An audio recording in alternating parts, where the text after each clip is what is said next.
Assalamualaikum warahmatullahi wabarakatuh. Selamat malam. Salam Selamat sejahtera. malam, Pak. Waduh, ini Malam, Mbak. kebetulan kita malam ya, karena kebetulan tadi pagi dan tadi siang kita ada kegiatan Ramadan di sekolah. Jadi kebetulan malam nih biasanya. Bagaimana kabarnya semuanya? Alhamdulillah, Pak. Baik, ya. Alhamdulillah, baik, Pak. Baik semua ya. Ini kebetulan cuma 2 orang aja Mas ya. Yang lain Iya, Iya, Pak. kemana? Pak. Baik. Tugas juga. Setahu saya murid saya ada 3. Satu lagi siapa ya? Izin, Pak, tadi katanya nggak ada Ihsan sinyal Buning. Insan Ihsan Buning. Buning. di Gunung Kidul. Di Rongkop dia. Ya udah. Ini tuh mas-mas semua lagi di mana nih, Mas Ansori? Gimana, Pak? Lagi di mana Mas? Di kampung?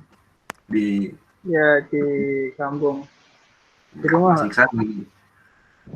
Saya Mas di Iksan kos, Pak, lagi di ini. mana? Gelap ya Saya di Mas ya, kos. gambarnya Mas. Belum bayar listrik kok. Oh ya, Pak, maaf. Saya hidupkan kameranya. Iya, biar enak ngobrol-ngobrol gitu. Nah, Iya, Pak. ya saya presensi dulu sebelum memulai pelajaran pada hari ini. Sebelumnya ada baiknya kita berdoa menurut kepercayaan kita masing-masing supaya pelajaran kita hari ini masuk lewat telinga kanan dan masuk ke otak kanan. Berdoa mulai. Selesai. Ya, presensi hari ini Mas Muhammad Ansori. Jadi, Pak. Selanjutnya Ihsan Ramadhani. Hadir. Baru perjalanan keluar kota, Pak. Ihsan Ramadhani Kurniawan. Izin, Pak. Izin keluar kota katanya, Pak. Ya sudah. Ihsan Nur Ramadan. Hadir. Here.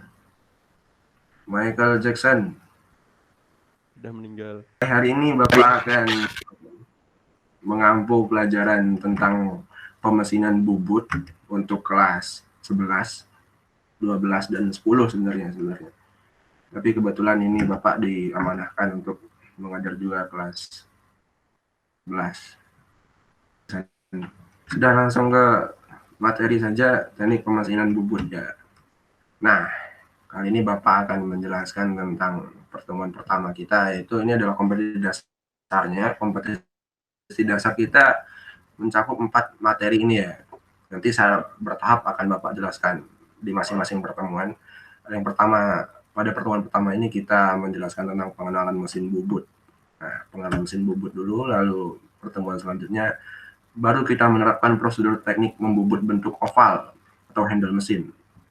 Dan yang pertemuan selanjutnya lagi kita membuat poros eksentrik menggunakan mesin bubut, dan yang pertemuan terakhir kita membuat bentuk oval dengan prosedur yang benar. Seperti itu. Jadi kita hari ini cukup untuk pengenalan dulu ya Mas, karena tidak usah lama-lama, karena saya ngerti kalau lama-lama tuh bakal bosen.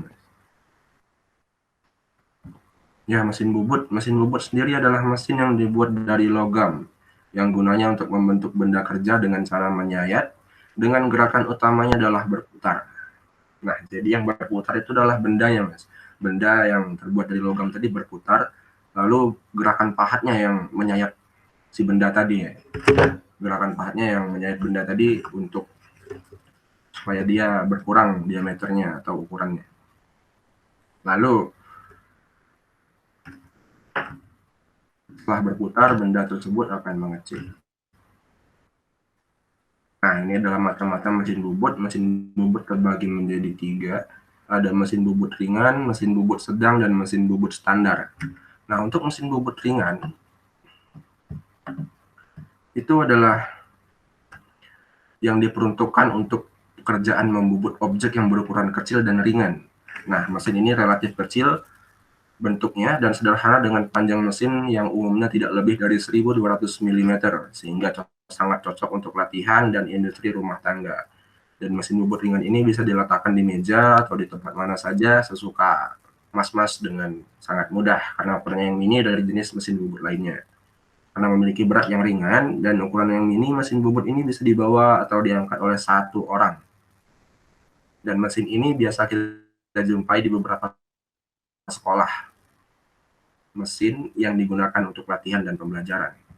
Yang kedua adalah mesin bubut sedang. Untuk kalau dibandingkan dengan mesin bubut ringan, mesin bubut sedang memiliki konstruksi yang lebih detail dan dilengkapi dengan peralatan khusus. Nah, mesin bubut sedang ini digunakan untuk pekerjaan yang memiliki banyak variasinya dan membutuhkan ketelitian. Nah, mesin bubut jenis ini nih dapat membobot material dengan diameter sampai dengan 200 mm dan panjang 100 mm. Dan tidak hanya untuk menghasilkan perkakas, mesin bubut sedang juga dapat digunakan untuk memperbaiki perkakas dan cocok digunakan sebagai peralatan pelatihan di sekolah. Untuk mesin bubut standar sendiri, ini yang ketiga adalah mesin bubut yang memiliki ukuran yang besar dan lebih berat. Nah, jenis mesin bubut ini merupakan standar dalam pembuatan mesin bubut pada umumnya. Jadi ini yang sering kita jumpai pada industri, pada bengkel-bengkel praktek di kampus, UNY, seperti itu mas, UGM, dan lain-lain. Dengan komponen seperti pada mesin bubut ringan dan sedang serta dilengkapi dengan keran pendingin, coolant, lampu kerja atau senternya, dan bak penampung bram dan rem. Jadi di bawahnya ada seperti bak untuk bram-bram dari sisa pembobotan, dan ada rem untuk menghentikan laju dari benda, putaran benda. Dan mesin bubut standar paling banyak digunakan di home industry atau industri rumahan. Lalu ini adalah bagian-bagian utama mesin bubut. Ada 4. Yang pertama adalah kepala tetap. Kepala tetap adalah bagian utama mesin bubut yang berfungsi untuk menyangga poros utama yang merupakan penggerak spindle utama. Nah, bagian ini terletak di sisi sebelah kiri mesin, dan pada spindle utama dipasang sekam yang berfungsi untuk menjepit benda kerja yang sedang dikerjakan. Nanti ada gambarnya setelah ini. Selanjutnya adalah kepala lepas. Kepala lepas yaitu adalah bagian dari mesin bubut yang letaknya di sebelah kanan dan dipasang di atas alas atau meja mesin. Bagian ini berguna untuk tempat untuk pemasangan senter yang digunakan sebagai penumpu ujung benda kerja dan sebagai tempat dudukan penjepit mata bor pada saat melakukan pengeboran. Jadi kepala lepas ini bisa digeser seperti ini mas ya. Selanjutnya adalah alas atau bed.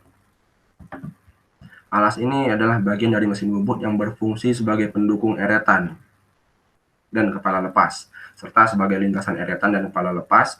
Alas mesin ini memiliki permukaan yang rata dan halus. Hal ini dimaksudkan untuk mendukung kesempurnaan pekerjaan bubut, pelurusannya. Dan yang terakhir adalah eretan. Nah, eretan ini adalah bagian yang berfungsi sebagai penghantar pahat bubut sepanjang alas mesin. Nah, eretan terdiri dari 3 jenis, yaitu gerakan berputar, gerakan pemakanan, dan lain-lain. Nah, ini adalah bagian-bagian mesin bubut. Sudah ada penjelasan. Nanti bisa Bapak kirimkan ke ketua kelas ya, Mas. Ini mesin-mesin bubut bagiannya bisa dipelajari. Nah, itulah tadi, Mas, bagian dari mesin bubut. Ada pertanyaan, Mas, tentang materi pertama kita ini? Ada, Pak. Apa itu, Mas? Ya. Nah, karena nama saya Muhammad Ansari, Pak. Saya mau bertanya, Pak. Ya. Nah, Perbedaan yang mendasar antara mesin bubut yang konvensional dengan yang CNC apa, Pak? Perbedaan mesin bubut konvensional dengan CNC ya, mesin bubutnya. Nah, itu tuh perbedaannya adalah cara pengendaliannya, Mas, yang paling mencolok ya. Nah, kalau pengendalian mesin bubut konvensional itu dengan manual. Jadi pekerjaan kita seluruhnya dengan tangan kita sendiri, dengan menggerakkan alasnya kita sendiri, menggerakkan eretannya kita sendiri, kepala lepasnya kita sendiri yang menggunakannya dengan ini tadi, Mas, dengan bagian yang nah ini tadi di sini. Nah, yang ini masih bisa diperhatikan. Kalau bisa ditulis mana ini penanya, nggak ada. Ya, pokoknya di sini, Mas. besok minggu depan kita akan menuju ke mejanya pokoknya, biar kalian semua paham bagaimana bentuk dari mesin bubut. Itu perbedaannya Mas, antara konvensional dengan CNC. Bagaimana Mas? Paham Mas? Paham, Mbak? Jelas. Mas Ihsan paham? Ya Pak, paham. Ada pertanyaan lain? Kalau untuk spesifikasi ukuran panjang dan tinggi dari mesin bubut itu gimana Pak? Oh, untuk panjangnya Mas. Panjangnya dari center kepala tetap ya, ke center kepala lepas pada kedudukan maksimal untuk panjangnya, dan untuk tingginya yaitu diukur dari center kepala tetap ke permukaan meja mesin, seperti itu Mas. Pokoknya minggu depan kita langsung menuju ke mesinnya supaya kalian lebih paham dan tidak membayangkan seperti ini lagi ya. Ada pertanyaan lagi Mas? Udah Pak. Cukup, Pak. Sudah ya? Cukup. Nah, ini pertemuan pertama kita. Ada tugas ya untuk kalian. Jadi tugasnya adalah cari fungsi-fungsi dari komponen-komponen mesin bubut yang ada pada gambar ini Mas. Kepala tetap fungsinya apa, pemegang part fungsinya apa, dan semuanya nih ya dibikin tabel aja kalau bisa. Besok minggu depan dikumpul, akan saya kirim linknya di classroom kita untuk penugasan minggu depan. Oke? Baik, Pak. Wah, semangat dong, dikasih tugasnya semangat loh. Bagaimana tugas-tugas negara besok kalian kerjakan kalau nggak semangat? Ya, Pak. Nah, itu semangat. Semangat Mas Ansor ini patut dicontoh loh Mas Iksan. Mas Ihsan kayaknya lagi disconnect. Oh, Mas Iksan bisa dengar tadi? Bisa Pak. Maaf Mungkin tadi Mas Ansori bisa menyampaikan ya ke Mas Iksan tentang tadi kalau dia kurang paham tugasnya Pak. Ya, Pak. Nah, untuk materi minggu depan silahkan kalian pelajari tentang ini, pertemuan kedua kita besok, yaitu kita ke prosedur teknik membubut bentuk oval atau handle mesin. Nah, jadi besok kita sudah mempelajari prosedur teknik membubut bentuk oval atau handle mesin. Silahkan kalian baca-baca tentang cara-cara teknik membubut, prosedurnya atau yang lain-lain. Silahkan lihat. Nanti Bapak akan kirimkan bukunya, jurnalnya atau job sheet-nya pada ketua kelas ya. Ketua kelasnya siapa di sini? Mas Iksan. Ya, Pak. Mas Ihsan. Iya Pak. Bagus. Ya, sekian pertemuan kali ini. Kalau Bapak ada kesalahan kata atau Bapak kurang lucu, silahkan dimaafkan. Iya Pak. Tak maafkan kok Pak. Ya. Ya sudah. Semoga tetap sehat, kita semua terhindar dari virus dan wabah dunia ini. Udah apa saja. Wassalamualaikum warahmatullahi wabarakatuh. Waalaikumsalam warahmatullahi wabarakatuh. Terima kasih.